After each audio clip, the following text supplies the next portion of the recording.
Quiet by Pablo Neruda. Now we will count to 12 and we will all keep still. For once on the face of the earth, let's not speak any language. Let's stop for 1 second and not move our arms much. It would be an exotic moment without rush, without engines. We would all be together in a sudden strangeness.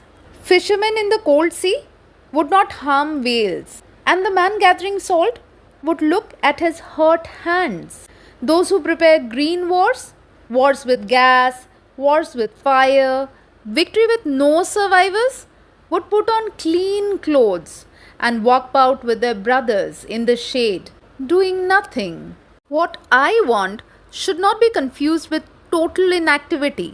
Life is what it is about. I want no truck with death. If we were not so single-minded about keeping our lives moving and for once could do nothing, perhaps a huge silence might interrupt this sadness of never understanding ourselves and of threatening ourselves with death. Perhaps the earth can teach us, as when everything seems dead and later proves to be alive.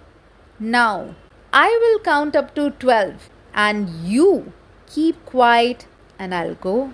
Question answers देख लेते हैं. उसमें सबसे पहले तो एक cluster of questions combined ही देख लो.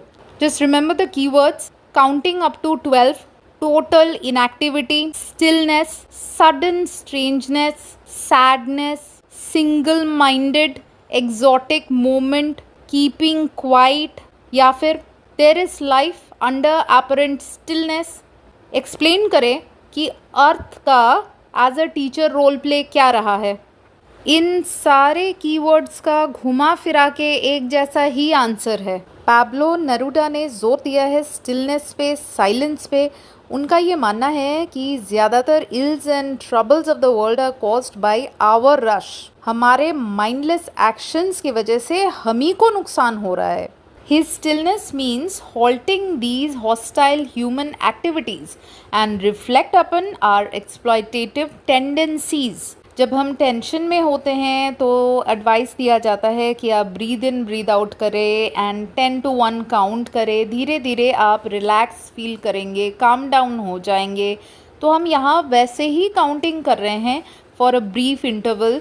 हमने हमारी डे टू डे एक्टिविटीज़ को स्टॉप कर दी है. ज़िंदगी की भागा दौड़ से हमने ब्रेक ले लिया है. पॉज करके हम बैठे हैं शांति से. और इसमें क्या करना है, हमें इंट्रोस्पेक्ट करना है and review our course of action. तो बेसिकली इट्स सेल्फ इंट्रोस्पेक्ट. इससे क्या होगा, इससे हमें एक बेटर अंडरस्टैंडिंग मिलेगी. हम गहराई से खुद को समझ पाएंगे. अपने साथ थोड़ा बैठिए, वक्त बिताइए ताकि आपको क्लैरिटी आए कि आपको ज़िंदगी से चाहिए क्या, व्हाट यू रियली वांट. और इस पे आगे जब हम काम करेंगे तो यकीनन हमें एक पर्सनल ग्रोथ मिलेगा. Respite to rejuvenate. अपने इनर कॉन्साइंस के आवाज़ को सुने, क्योंकि ये साइलेंस जो है आपके लाइफ में थेरेपी का काम करेगी. नेरूडा ने नेचर का अर्थ का एग्जाम्पल देते हुए कहा है, as when everything seems dead and later proves to be alive, there is life under apparent stillness. Winter के दौरान नेचर बिल्कुल लाइफलेस लगती है, लेकिन स्प्रिंग आते ही इट कम्स अलाइव. जैसे कि seed is lying in its latent state dormant waiting to germinate during spring. Thus apparently देख के किसी चीज़ को ऐसा लग सकता है कि इट्स वेरी इनएक्टिव, यहाँ तो कुछ हो ही नहीं रहा है, कुछ भी नहीं चल रहा है. पर हो सकता है अंडरलाइंग करंट्स हैं उसमें, बैकग्राउंड में होमवर्क चल रहा है. जब सही वक्त आएगा it will come to life. ये अपना ग्रोथ आपको दिखा देगा. Sudden strangeness. सडन क्यों? क्योंकि हम डेली रूटीन से इसे एब्रप्टली डिसरप्ट कर रहे हैं. स्ट्रेंजनेस क्यों? क्योंकि हमें शोर की आदत हो गई है. अब जब हमने सारे शोर बंद कर दिए हैं, कोई इंजन का नॉइज़ नहीं, मशीन का नॉइज़ नहीं, कुछ नहीं, तो एकदम से ये साइलेंस जो छा गई है, ये बड़ा ही स्ट्रेंज लग रहा है क्योंकि हमें इसकी आदत नहीं है। ये एक यूनिक मोमेंट है, इसलिए हम इसको एग्जॉटिक मोमेंट कह रहे हैं। हमें लग रहा है धीरे धीरे कि हम मेंटली फिजिकली रिलैक्स हो रहे हैं। सिंगल माइंडेड क्यों कहा गया है? क्योंकि यहाँ हम कोलू के बैल की तरह वन ट्रैक माइंड से चले जा रहे हैं और हम जैसे एक रैट रेस में फंसे हैं। हमको कुछ प्रूव करना है, जीतना है, कंपटीशन है कट थ्रोट वाली। जो भी अपना टारगेट सेट कर रहे हैं उस पर फोकस्ड है। हमें आगे पीछे कुछ और दिखता ही नहीं है। फिक्सेशन हो गई है। हम लोग इतने अब्जॉर्ब्ड हो गए हैं अपने मिशन को लेके कि दौड़ते ही जा रहे हैं, दौड़ते ही जा रहे हैं। लोग जो ये नहीं समझ पा रहे हैं कि इस मैड रश से वो अपना ही नुकसान कर रहे हैं। अब तो सीधे मौत ही उन्हें रोक पाएगी। बात वहाँ तक बिल्कुल नहीं पहुँचनी चाहिए। आप स्लो डाउन करो, पॉज करो, फिर देखोगे आपको आजू बाजू क्या चल रहा है दिखने लगेगा। You will start connecting to people. Empathy आएगी, ब्रदरहुड आएगा, ऑटोमेटिकली देश और दुनिया में पीस फैलता जाएगा। हम अपने नेक्स्ट जनरेशन के लिए क्या छोड़ जाएंगे? A more compassionate and thoughtful society. ये हकीकत है कि we live in a world which is always running for more, chasing the next new thing. उसके पास ये लेटेस्ट मॉडल है, मुझे भी चाहिए।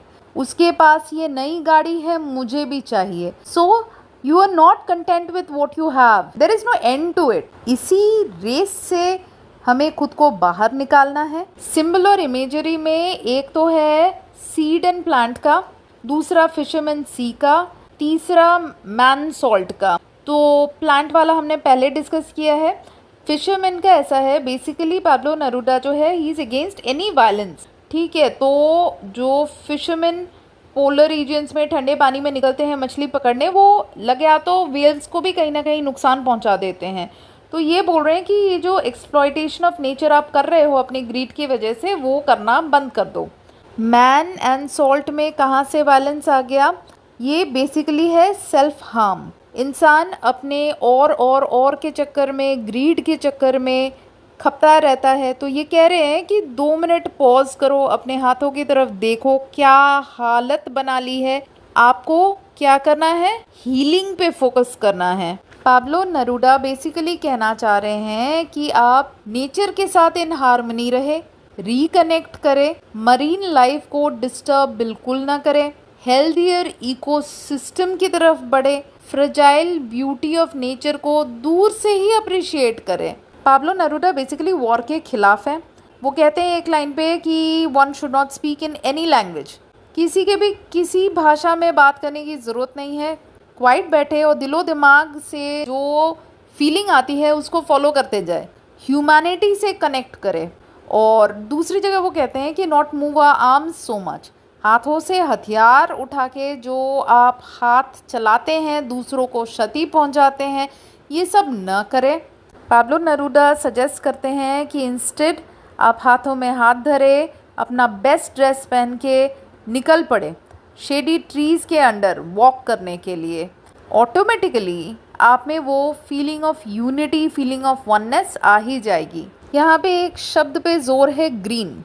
It is basically the green cover of the earth. हमारे नेचर ने एक्चुअल कलर तो ग्रीन बनाया है, लेकिन हम उसको करप्ट कर रहे हैं अपनी एक्टिविटीज़ से, पॉइजनस गैसेस से, फायर से। हम उस ब्यूटी को बर्बाद कर रहे हैं, हमारे ट्रीज़ काट रहे हैं, फॉरेस्ट का डिफॉरेस्टेशन कर रहे हैं। तो आप एक चीज़ बताओ, नेचर हार गया, आप जीत गए, लेकिन विक्ट्री विथ नो सर्वाइवर्स किस काम का? कंसेप्ट ऑफ डेथ को आप कैसे एक्सप्लेन करोगे? Death is a reality. Death जो है ये आपके दिमाग में हमेशा रहनी चाहिए। क्यों? क्योंकि ये आपको हमेशा याद दिलाता रहेगा कि लाइफ इज़ टू शॉर्ट।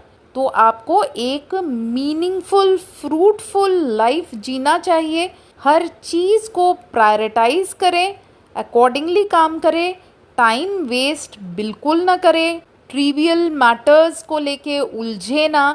यहाँ किसी को इमॉर्टलिटी हासिल नहीं है, सभी कभी ना कभी will cease to exist. Appreciate what you have. वैसे यहाँ बैलेंस स्ट्राइक करना भी बहुत ज़रूरी है। कईयों के लिए अगर डेथ एक गुड मोटिवेटर है, तो कईयों को कांस्टेंट रिमाइंडर से एंग्शियस कर जाता है, स्ट्रेस दिला जाता है। एक और क्वेश्चन देख लेते हैं। World become a global village and people across boundaries, nationalities, communities are now connected to one another with the advancement of social media. Do you think task of keeping quiet as envisaged by Neruda has become easier or complicated? Obviously ज़्यादा complicated हो गया है, क्योंकि आजकल तो day night का कोई concept ही नहीं है।